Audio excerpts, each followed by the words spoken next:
as you know, I called out Sadia Khan already a year ago, making a video saying you should be careful of her. That video got a little bit viral, not much, but it got 10,000 views, and people commenting that I was right, correct about her. Now, she tried to ignore all the hate. She didn't really address it directly, and she posted another video of her talking about, you know, what's really masculine about men and what they should be focusing on. And she gets brutal comments on her last post, like people saying, you know, you lost all your credibility and all of that stuff. But okay, so to her point, she says men should be falling in love with the work that they do and not with the women. That's complete bullshit. If you look at all the best relationships where people have been together for 50, 60 years, it's usually the man who fell in love with the woman and really wanted to be with her and really kind of like provided for her.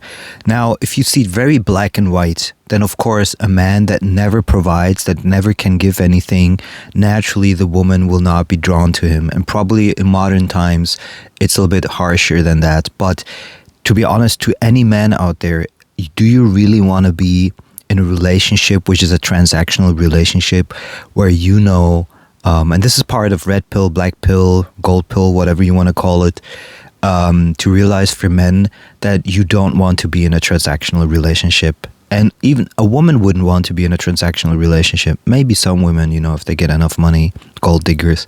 But to any person with an open heart energy, would you want to be in a transactional relationship where she's just with you because you give her, you know, transactional, you know, resources?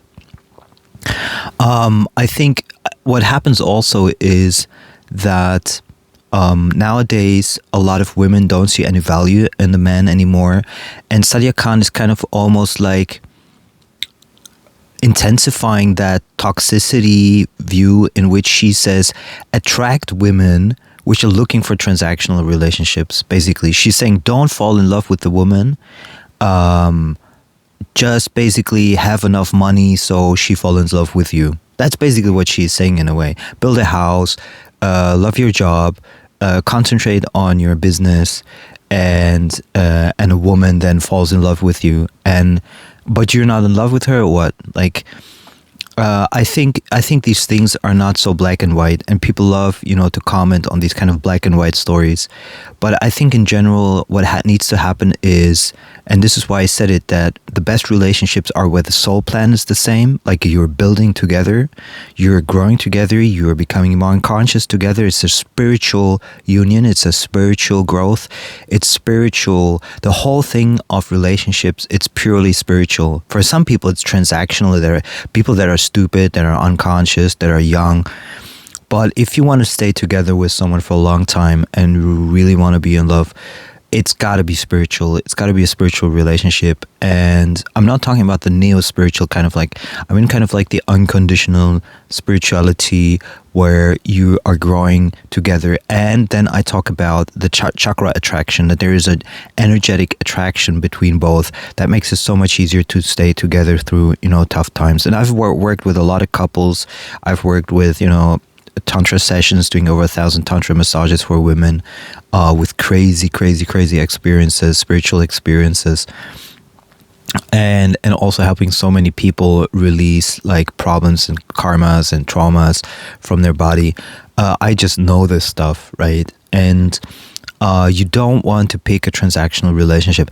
And by the way, transactional relationships with women you can have anytime and very fast.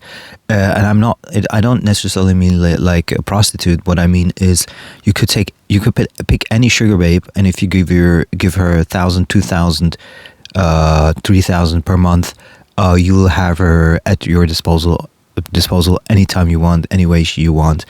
And there will be some kind of happiness in terms of like she gets what she wants, you get what you want, but it's not a relationship. It's definitely not.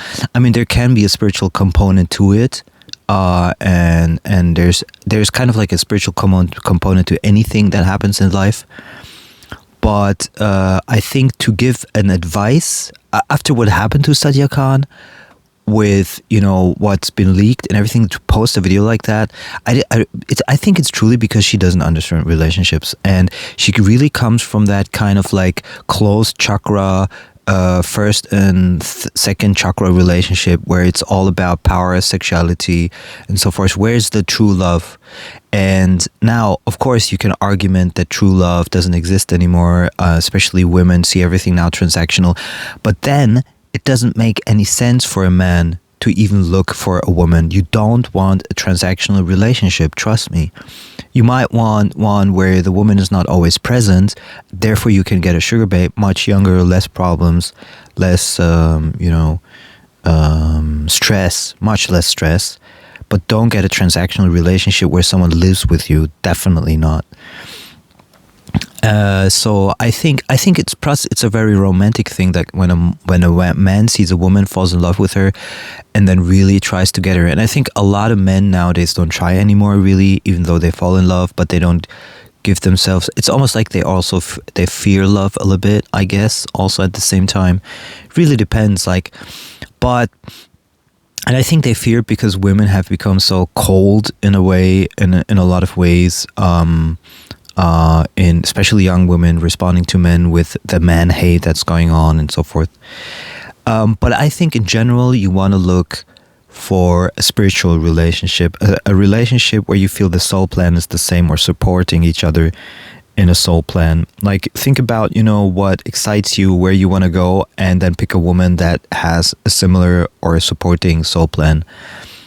But just picking her because she feels attracted to you because you have material things, and then hoping that she falls in love, but you're not in love, that makes literally zero sense. I mean, that's very, very superficial.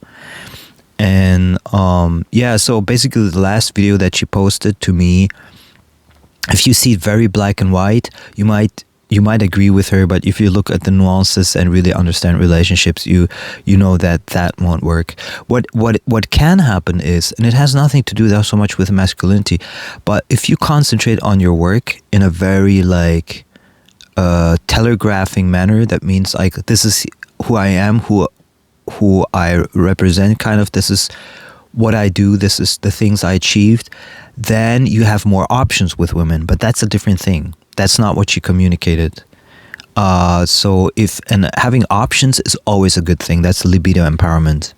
Libido empowerment is always good. Joy and sexuality. So having options is great. It's absolutely fantastic. But it's not the reason why you should, pick women is because they find you attractive from a transactional point of view. By the way, just because you're transactional, but because you have transactional abilities for her or offering that to her, that doesn't mean she falls in love. She might, and a man can confuse it because they might think, she's in love, but in reality she's just addicted to the attention and the resources, but she's not in love with you. So being in love is a totally different thing.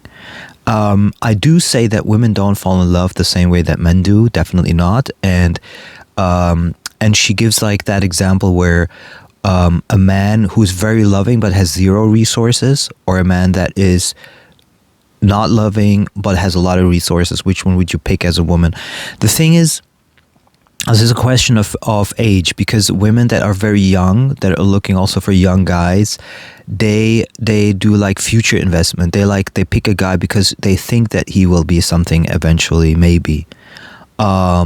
Maybe he's smart and he's funny and has lots of friends. So you assume that his resource ability, his ability to move resources will increase. By the way, the major attraction point for women is, and I talked about this I call this the JQ attraction factor, is basically one of the biggest things is the ability to move resources.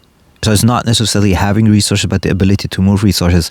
And if you have a good social network, it increases your ability to move resources. If you have a car and you drive well, it increases your ability to resource. And women love that as an attraction thing. Like when you're very confident driving, a car or motorcycle, it immediately activates like their sexual desire. When you fix something in the house, it immediately activates sexual desire. When you show that you can call someone, immediately get their attention, increases sexual desire. When you have friends who could take care of stuff for you, increases sexual desire. So all of these things, and that's what women look for: the ability to move resources without necessarily having resources, but resourcefulness. So that's a major attraction factor for women, and a lot of people don't understand that. So they're looking for money, but they don't realize that unless you have other abilities to move resources, just the money itself often is not enough. You have to show that for example, you're good in driving cars. You enjoy that. You're good in repairing stuff. You enjoy that kind of energy, the ability to move resources and use them. And I always say, where does it come from? It's very simply explained. When a woman is pregnant and having a child, she is much more dependent on the man. And so he needs the ability to make decisions and autonomously and be able to say, for example, she's sick, then you need to put her into the car, you need to drive to the clinic, and so forth. And men who don't have that ability, even though she's far away from becoming pregnant from you, she's looking for that kind of resource movement ability, basically. So that makes it much easier for men to understand basic attraction, like sexual basic attraction in the very beginning, apart from, energetic attraction or so forth. I'm just talking about like basic sexual attraction in terms of like seeing someone and feeling like, oh, this guy is, I find him hot, I find him sexy. It has to do with that thing. And somebody who, for example, represents that a lot, like I said this a lot of times, is Tom Cruise. So no matter how small he is, he gets a lot of attention by women because he has a lot of resource movement ability. And plus he has the resources, so he has both of those things. So he's very, very attractive to most women. And I think just because a lot of women have become superficial and transactional doesn't mean you have to settle for them. And I feel it's better to do geomaxing and go into a country where there's still women that, transactional, you gotta find that everywhere, but because it's that part of also of a relationship. But I think you can be more like,